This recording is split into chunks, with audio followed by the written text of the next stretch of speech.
At 10:30 p.m. Sunday,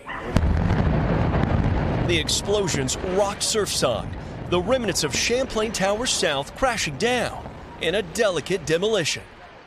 Bringing the building down in a controlled manner was critical to expanding our scope of search. Truly, we could not continue without bringing this building down.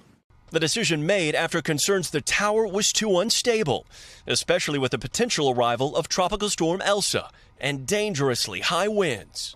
There was the very real potential where this storm could have knocked the building down in the wrong way on top of that pile, which would have effectively ended the search and rescue. Crews careful to protect their progress, covering the existing pile with a massive rubber mat. So if any of the rubble from the existing building that was demolished fell onto that pile, we could quickly remove it and know exactly where our line was. The death toll rising yet again. 28 people dead, more than 110 others still missing. Search and rescue back on the pile just hours after the blast, now safely able to access new areas.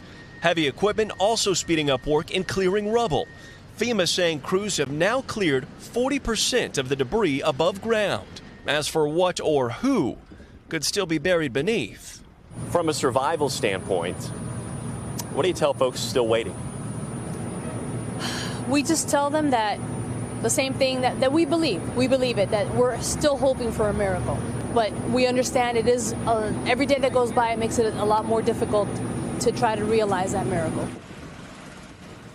And Morgan, with Tropical Storm Elsa on the way, what's the biggest concern now?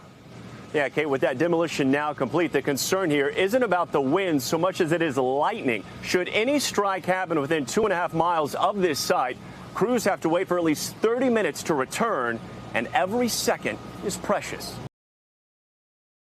Thanks for watching our YouTube channel. Follow today's top stories and breaking news by downloading the NBC News app.